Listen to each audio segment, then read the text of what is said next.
안녕하세요. 오늘 저희가 함께 깊이 들여다볼 주제는 바로 갈라디아서입니다. 네, 안녕하세요. 이 갈라디아서가 기독교 역사, 특히 종교개혁에도 아주 큰 영향을 미쳤다고 하고 또 영적 자유의 대원장이라는 그런 별명까지 가지고 있잖아요. 맞습니다. 그만큼 기독교 신앙의 어떤 핵심, 정말 중요한 메시지를 담고 있는 책이라고 할 수 있겠죠. 네. 그래서 오늘은 여러분들이 보내주신 여러 자료들을 바탕으로 이 갈라디아서 전체를 한번 전통적인 해석의 관점에서 차근차근 살펴보려고 합니다. 좋습니다. 특히 오늘은 좀 더 청년 여러분들이 이해하기 쉽도록 그 핵심 내용들을 중심으로 풀어가면 좋겠네요. 갈라디아서가 사실 좀 짧지만 그 안에 담긴 내용은 정말 강력하거든요. 맞아요. 그 강력함 때문에 때로는 좀 어렵게 느껴지기도 하는 것 같아요. 자, 그럼 오늘 그 세계로 한번 본격적으로 들어가 볼까요? 네, 우선 이 편지가 왜 쓰였는지 그 배경부터 좀 짚어봐야 할 것 같아요. 누가 언제 왜 썼을까요? 네, 저자는 뭐 잘 아시다시피 사도 바울이고요. 갈라디아는 지금의 터키 내륙 지역인데 거기에 바울이 세운 여러 교회들에게 보낸 편지입니다. 여러 교회들에게요? 한 교회가 아니었군요. 네, 맞습니다. 갈라디아 남부 지역의 여러 교회들이라고 보는 것이 일반적이죠. 시기는 대략 AD 40년대 후반에서 50년대 초반 정도로 추정되고요. 그렇군요. 그럼 왜 이 편지를 쓰게 된 걸까요? 뭔가 문제가 있었던 거죠. 네. 아주 심각한 문제가 있었습니다. 당시 갈라디아 교회들 안에 바울이 처음에 전했던 그 순수한 복음 말고요. 다른 가르침이 슬그머니 들어와 퍼지고 있었어요. 다른 가르침이라면 어떤 거죠? 흔히 가른금이라고 표현하는데요. 이게 뭐냐면 예수님을 믿는 것만으로는 구원을 받기에 좀 부족하고 유대교의 율법, 특히 할례 같은 것을 지켜야만 온전한 구원을 받을 수 있다. 뭐 이런 가르침이었어요. 아, 믿음 플러스 행위 이런 건가요? 그렇죠.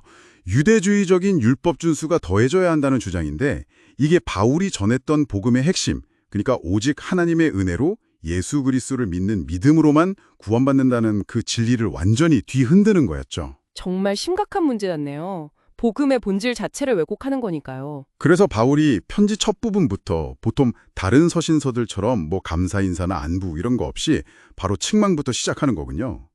1장 6절 보면 다른 복음을 따르는 것을 내가 이상하게 여기노라 이렇게 강하게 나가잖아요. 네, 맞아요.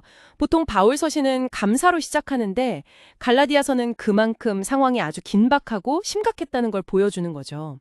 바울의 그 안타까움, 또 어떻게 보면 좀 분노 같은 감정까지 느껴질 정도입니다. 그 분노가 단순히 감정적인 게 아니라 진리가 왜곡되는 것에 대한 어떤 거룩한 분노, 또 갈라디아 교인들을 향한 사랑에서 비롯된 절박함, 뭐 이런 걸로 이해할 수 있을까요? 바울의 그 격정적인 어조는 단순히 화를 내는 게 아니라 진리를 수호하고 교인들을 바로잡으려는 그 간절한 마음의 표현, 즉 파토스적인 요소가 강하게 드러나는 거죠. 그럼 이제 1장 내용으로 좀 더 들어가 볼까요? 바울이 이 다른 복음 문제에 대해서 어떻게 대응하나요? 우선 바울은 자신의 사도직의 권위를 아주 강하게 내세웁니다.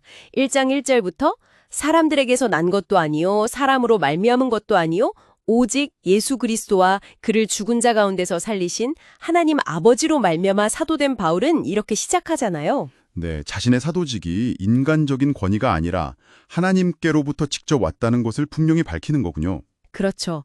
왜냐하면 당시 그 거짓 교사들이 바울의 사도직 자체를 좀 폄하하거나 의심하게 만들면서 자신들의 가르침을 퍼뜨리려고 했을 가능성이 높거든요. 그러니까 바울 입장에서는 자신이 전한 복음의 정당성과 신적인 권위를 먼저 확립할 필요가 있었던 겁니다. 그렇군요. 자신의 메시지가 그냥 자기 생각이 아니라 하나님의 계시라는 걸 분명히 하려는 거네요. 1장 11절 12절에도 보면 자기가 전한 복음은 사람의 뜻을 따라 된 게 아니고 예수 그리스도의 계시로 말미암은 거라고 강조하죠. 맞습니다.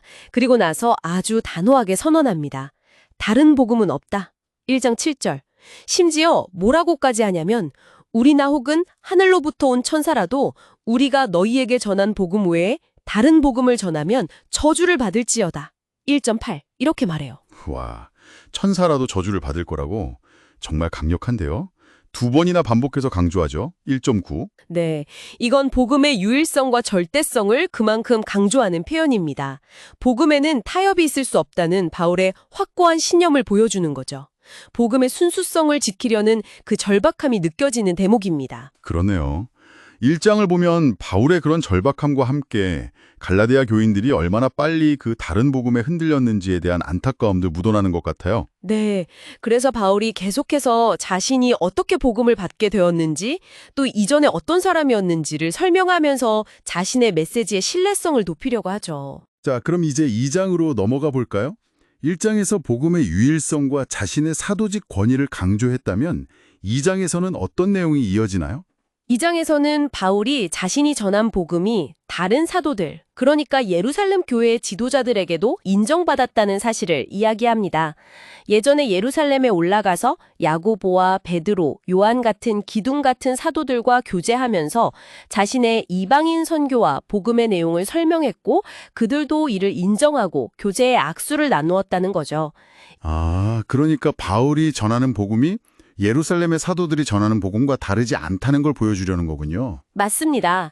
그 거짓 교사들이 아마 바울은 진짜 사도도 아니고 예루살렘 교회의 가르침과도 다르다, 뭐 이런 식으로 공격했을 수 있거든요. 그래서 바울은 그렇지 않다는 것을 분명히 밝히는 겁니다. 그렇군요. 그런데 2장에서 가장 좀 드라마틱하고 인상적인 장면은 역시 베드로와의 그 사건 같아요. 안디옥에서 있었던 일 말이죠. 네, 아주 유명한 사건이죠. 베드로가 원래는 안디옥 교회에서 이방인 출신 그리스도인들과 스스럼 없이 함께 식사하고 교제했어요. 복음 안에서는 유대인이나 이방인이나 차별이 없다는 걸 보여주는 행동이었죠. 네. 그런데 예루살렘에서 야고보가 보낸 사람들이 오니까 이 사람들이 좀 유대적인 전통을 중시하는 사람들이었거든요. 그러니까 베드로가 그들의 시선을 의식해서 슬그머니 이방인들과의 식사 자리에서 일어나 피하기 시작한 거예요. 아, 눈치를 본 거네요. 그렇죠. 더 큰 문제는 베드로가 그렇게 하니까 다른 유대인 출신 그리스도인들, 심지어 바나바까지도 베드로를 따라서 외식, 즉 위선적인 행동을 하게 되었다는 겁니다. 와, 베드로나 바나바 같은 지도급 인물들까지 그랬다니 이게 정말 심각한 문제였겠는데요. 그렇습니다. 이건 단순히 식사 예절의 문제가 아니었어요.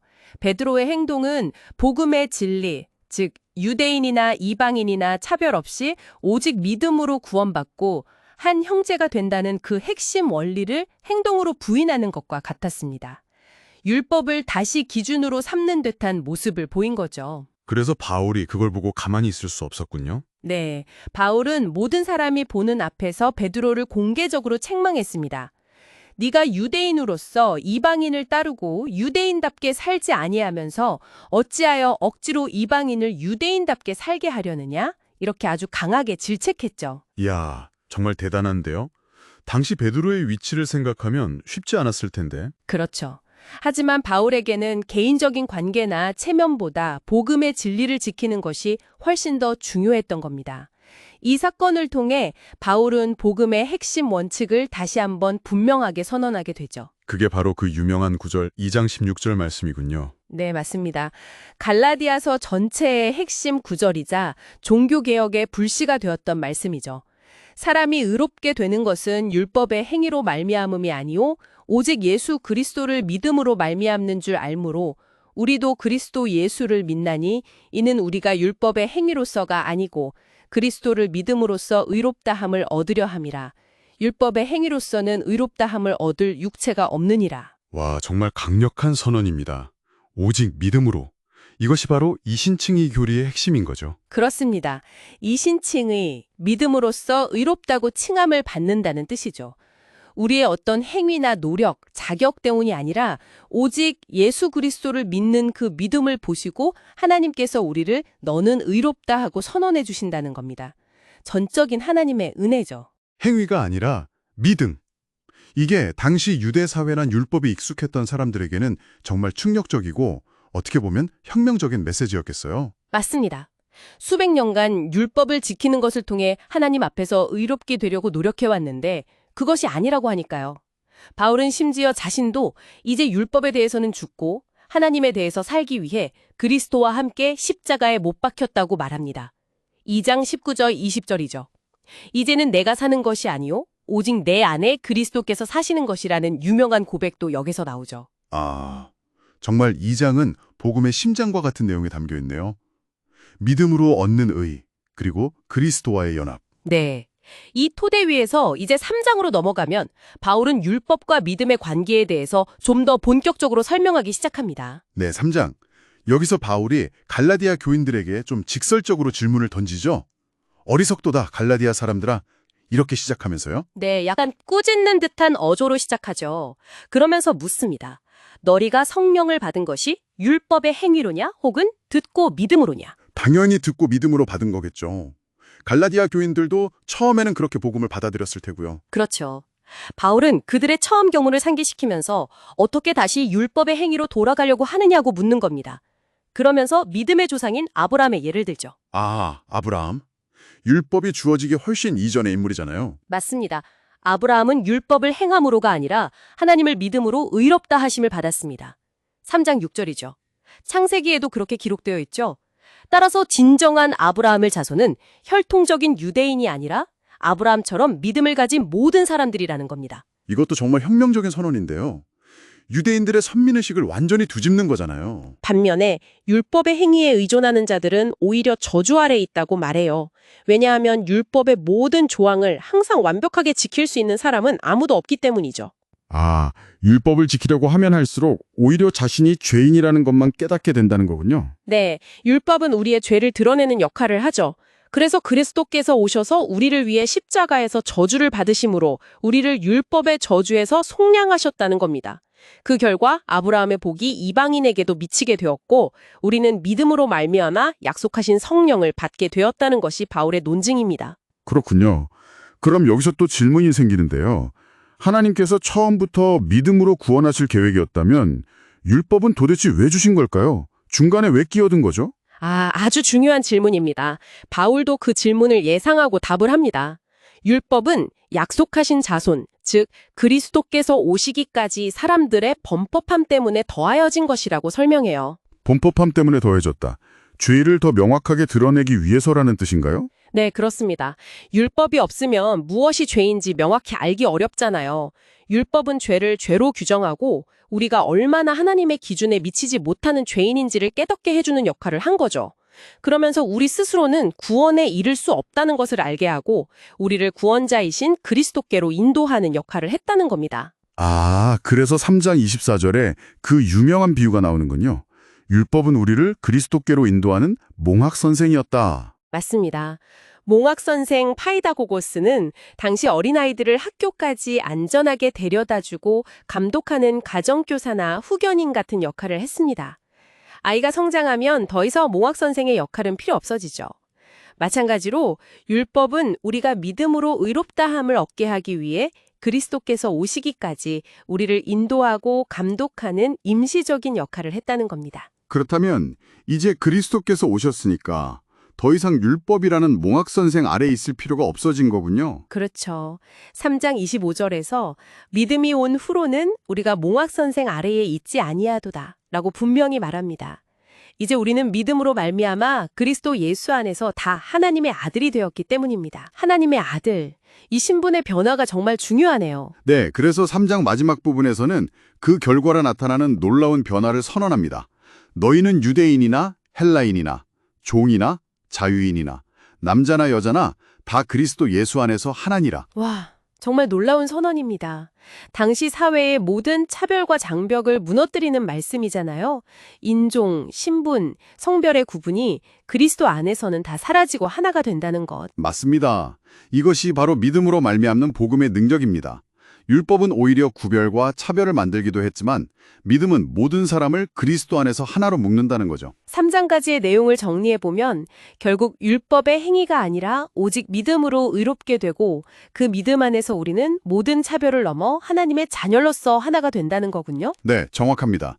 이 하나님의 자녀됨이라는 주제가 이제 4장에서 더욱 발전하게 됩니다. 제목을 붙인다면 종이 아닌 아들 정도가 될까요? 아주 적절한 제목입니다. 4장은 우리가 더 이상 율법 아래 매인 종이 아니라 하나님의 상속자, 즉 아들이 되었다는 것을 강조합니다. 어떻게 그걸 설명하나요? 바울은 먼저 비유를 듭니다.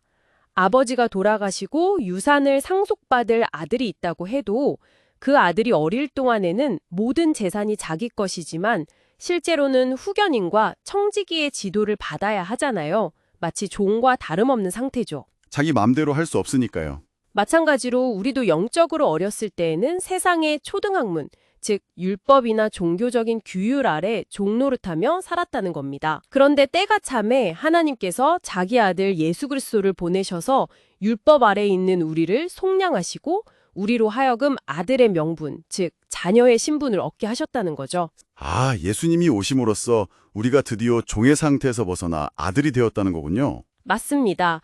그리고 우리가 아들이 되었다는 증거로 하나님께서 그 아들의 영, 즉 성령을 우리 마음 가운데 보내주셨다고 말합니다. 그래서 우리가 하나님을 아빠, 아버지라고 부를 수 있게 되었다는 거죠. 아빠, 아버지. 정말 친밀한 표현이네요. 두렵고 멀게만 느껴졌던 하나님을 이제는 사랑하는 아버지로 부를 수 있게 된 것. 이게 바로 자녀됨의 특권이군요. 그렇죠. 그래서 바울은 결론적으로 말합니다. 그러므로 내가 이후로는 종이 아니요 아들이니 아들이면 하나님으로 말미암아 유업을 받을 자니라. 우리는 더 이상 율법의 종이 아니라 하나님의 모든 것을 상속받을 자녀라는 놀라운 신분을 얻게 된 겁니다. 와, 정말 엄청난 신분의 변화입니다. 그런데 갈라디아 교인들은 왜 다시 종의 상태, 그 율법 아래로 돌아가려고 했던 걸까요? 이 놀라운 자유와 아들의 신분을 버리고 말이죠. 그게 바로 바울이 안타까워하는 지점이죠. 그래서 바울은 다시 한번 비유를 들어 설명합니다. 바로 아브라함의 두 아들 이야기입니다. 아, 하갈과 사라의 아들 이스마엘과 이삭 이야기 말씀이시죠? 네, 바울은 이 두 여인과 두 아들을 비유, 알레고리로 사용해서 율법과 믿음의 관계를 설명합니다. 여종 하갈에게서 육체를 따라 태어난 아들 이스마엘은 현재의 예루살렘, 즉 율법 아래 종노릇하는 상태를 상징한다고 말해요. 아, 율법에 얽매여 사는 삶이 마치 종의 신분인 이스마엘과 같다는 거군요. 그렇죠.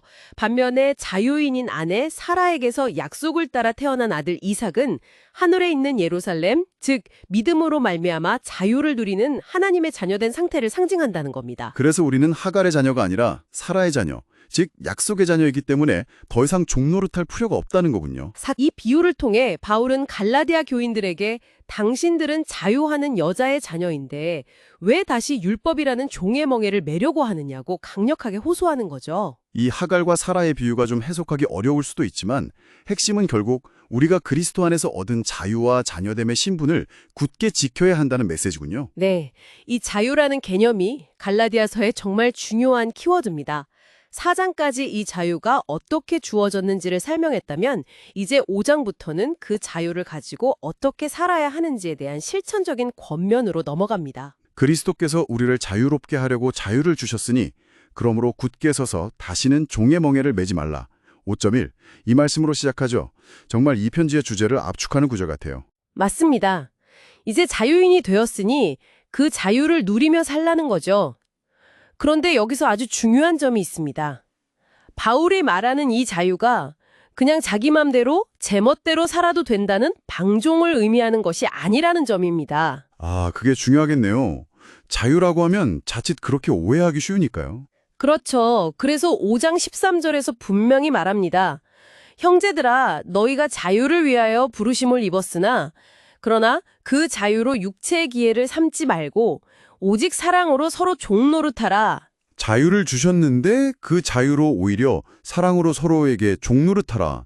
이건 좀 역설적인 표현 같은데요? 네, 아주 중요한 역설입니다. 율법의 종에서는 해방되었지만 이제는 자발적으로 사랑 때문에 서로를 섬기는 종이 되라는 거죠. 이것이 그리스도 안에서 누리는 참된 자유의 모습이라는 겁니다. 율법 전체도 사실은 내 이웃 사랑하기를 내 자신같이 하라 라는 이 한 말씀에 다 요약될 수 있다고도 말하고요. 와, 율법의 강제에서 벗어나 이제는 사랑의 동기로 자발적으로 이웃을 섬기는 삶. 이것이 자유의 목적이군요. 맞습니다. 그래서 바울은 두 가지 극단을 다 경계합니다. 하나는 다시 율법주의로 돌아가서 할례를 받거나 절기를 지키는 등 율법의 행위에 얽매이는 것. 이건 그리스도의 은혜를 헛되게 만드는 것이라고 강하게 비판하죠. 다른 하나는 뭘까요? 다른 하나는 바로 그 자유를 육체의 기회로 삼는 것. 즉, 자신의 이기적인 욕망과 죄악된 본성을 따라 사는 방종입니다. 바울은 이 두 가지 길 모두 복음적인 삶이 아니라고 말합니다. 그럼 어떻게 살아야 하는 걸까요? 율법주의도 아니고 방종도 아니라면 그 올바른 길은 무엇이죠? 바울이 제시하는 답은 바로 성령을 따라 항하는 것입니다. 우리 안에는 여전히 육체의 소욕, 즉 죄를 향한 욕망이 있지만 동시에 우리 안에 거하시는 성령님의 인도하심을 따라 살아가야 한다는 겁니다. 육체의 소욕과 성령의 소욕이 우리 안에서 싸운다는 거군요. 그렇죠. 그래서 바울은 이 둘의 결과를 아주 명확하게 대조해서 보여줍니다. 먼저 육체의 일은 아주 분명하다고 하면서 목록을 제시하죠. 음행, 더러움, 호색, 우상숭배, 주술, 원수 맺는 것, 분쟁, 시기, 분냄, 당짓는 것, 분열함, 이단, 투기, 술 취함, 방탕함 이런 것들입니다. 듣기만 해도 정말 파괴적이고 어두운 것들이네요. 관계를 깨트리고 공동체를 무너뜨리는 것들이죠. 맞습니다. 이런 육체의 일을 따르는 자들은 하나님의 나라를 유업으로 받지 못할 것이라고 경고합니다. 반면에 성령의 열매는 이와 완전히 대조적이죠. 네, 그 유명한 9가지 열매, 사랑, 희락, 기쁨, 화평, 오래 참음, 자비, 양선, 선함, 충성, 온유, 절제. 네. 이 열매들은 우리가 노력해서 만들어내는 것이 아니라 성령님을 따라 살아갈 때 우리 삶 속에서 자연스럽게 맺혀지는 결과물들입니다. 관계를 세우고 공동체를 아름답게 만드는 생명의 열매들이죠. 아, 그러니까 참된 자유는 성령 안에서 이런 아름다운 열매를 맺으며 살아가는 삶이군요. 율법의 조문 하나하나를 지키려고 애쓰는 것이 아니라 성령의 인도하심에 순종하며 사랑으로 살아가는 것. 정확합니다. 만일 우리가 성령으로 살면 또한 성령으로 행할지니 이것이 바울의 권면입니다. 5장에 이렇게 자유를 어떻게 사용해야 하는지에 대한 원리를 제시했다면 이제 마지막 6장에서는 좀 더 구체적인 실천 지침들이 나오는 것 같아요. 네, 그렇습니다. 6장에서는 성령을 따라 사는 삶이 구체적으로 공동체 안에서 어떻게 나타나야 하는지를 보여줍니다. 어떤 내용들이 있죠? 먼저 공동체 안에서 혹시 범죄하거나 연약한 지체가 있다면 온유한 마음으로 그를 바로잡아주고 더 자기 자신도 돌아보아 시험에 빠지지 않도록 권면합니다. 아, 정죄하거나 비난하는 것이 아니라 사랑으로 회복시키려는 노력이군요. 그렇죠. 그러면서 아주 중요한 말씀을 하는데요. 너희가 짐을 서로 지라. 그리하여 그리스도의 법을 성취하라. 짐을 서로 지라. 이게 구체적으로 어떤 의미일까요? 서로의 연약함, 어려움, 고통을 함께 나누고 감당하라는 뜻이겠죠. 혼자서는 감당하기 어려운 삶의 무게들을 공동체가 함께 짊어지라는 겁니다. 이것이 바로 율법의 완성이신 그리스도의 법, 즉 사랑의 법을 이루는 길이라는 거죠. 와, 정말 따뜻하고 공동체적인 권면이네요. 그런데 바로 뒤에 보면 또 각각 자기의 짐을 질 것이라는 말씀도 나오는데 이건 좀 다른 의미인가요? 네, 여기서 자기의 짐은 각자에게 주어진 책임과 사명을 의미한다고 볼 수 있습니다. 다른 사람에게 의존하거나 비교하지 말고 각자 자기에게 맡겨진 삶의 자리에서 책임을 다해야 한다는 거죠.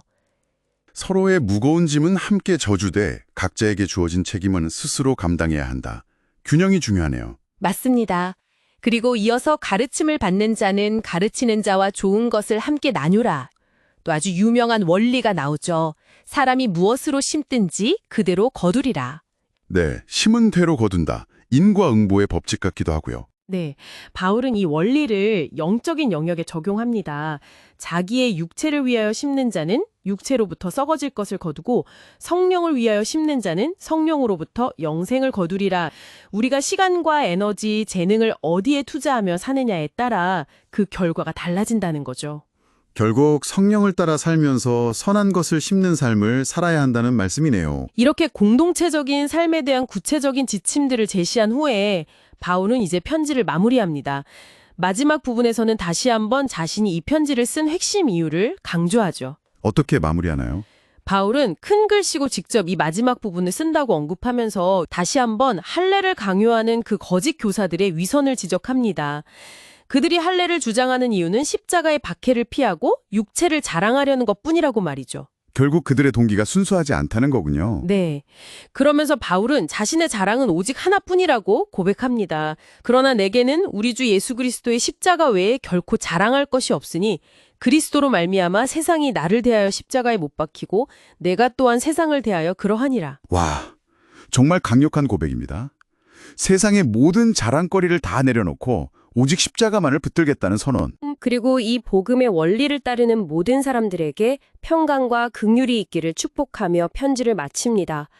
마지막으로 자신의 몸에 있는 예수의 흔적, 즉 복음을 위해 받은 고난의 상처들을 언급하면서 자신의 진정성을 다시 한번 보여주죠. 네, 정말 갈라디아서 전체를 이렇게 쭉 훑어보니까 바울의 그 뜨거운 열정과 복음에 대한 확신, 그리고 성도들을 향한 사랑이 정말 깊이 느껴지네요. 네, 맞습니다.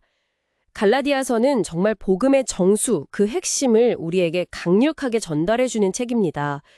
요약하자면 우리의 구원은 우리의 어떤 행위나 공로나 노력이 아니라 전적으로 하나님의 은혜, 오직 예수 그리스도를 믿는 믿음으로 주어진다는 것. 그리고 그 믿음으로 얻은 자유는 방종이 아니라 오히려 성령 안에서 사랑으로 서로 섬기며 아름다운 열매를 맺는 삶으로 우리를 인도한다는 것. 정확합니다. 율법의 속박에서 벗어나 참된 자유인이 되었으니 그 자유를 가지고 성령을 따라 사랑하며 살아가라는 것이 갈라디아서 전체를 관통하는 메시지라고 할 수 있겠습니다. 오늘날 우리 주변에도 여전히 다양한 형태의 다른 복음들이 있는 것 같아요. 뭐랄까, 꼭 종교적인 형태가 아니더라도 무언가를 더 해야만, 어떤 기준을 충족해야만 인정받고 가치 있다고 느끼게 만드는 그런 메시지들이 많잖아요. 사회적인 성공이라든지 외모라든지 어떤 성과 같은 것들. 네, 그렇죠. 그런 것들이 우리를 얽매는 또 다른 형태의 율법이 될 수 있습니다. 갈라디아서는 바로 그런 모든 종류의 율법주의로부터 우리를 자유하게 하는 해방의 메시지를 담고 있습니다. 그런데 이 자유가 그냥 주어진 것이 아니라 그리스도의 십자가라는 엄청난 희생과 대가를 통해 주어진 것이라는 점도 잊지 말아야겠네요. 맞습니다. 값없이 주어졌지만 결코 값싼 자유가 아니죠. 그만큼 소중히 여기고 그 자유를 합당하게 누리며 살아야 할 책임이 우리에게 있는 겁니다. 네, 오늘 갈라디아서를 통해 자유라는 단어의 의미를 정말 새롭게 그리고 깊이 생각해보게 된 것 같습니다. 율법으로부터의 자유, 다른 사람의 시선으로부터의 자유, 내 안에 되된 욕망으로부터의 자유, 그리고 그 자유를 가지고 기꺼이 사랑으로 섬길 수 있는 능력까지. 네, 그 자유 안에서 성령의 열매를 풍성히 맺는 삶이 바로 하나님께서 우리에게 원하시는 삶의 모습일 것입니다. 오늘 갈라디아서 탐구를 마무리하면서 듣고 계신 여러분께 질문 하나를 던지며 마무리하고 싶습니다. 혹시 지금 여러분의 삶 속에도 여러분을 여전히 얽매고 부자유하게 만드는 어떤 율법이나 다른 복음은 없으신가요? 그것이 어떤 행위 규범일 수도 있고 다른 사람의 기대나 사회적 압력일 수도 있고 혹은 여러분 내면의 어떤 강박관념일 수도 있을 것 같습니다. 그리고 더 나아가서 그리스도께서 십자가를 통해 우리에게 주신 이 놀라운 자유를 어떻게 하면 오늘 우리의 삶 속에서 성령님을 따라 사랑과 선행의 열매를 맺는 모습으로 구체적으로 살아낼 수 있을까요? 이 질문들을 한 주간 마음에 품고 깊이 고민해 보시면 좋겠습니다. 오늘 저희와 함께 갈라디아서의 세계를 탐구해 주셔서 감사합니다.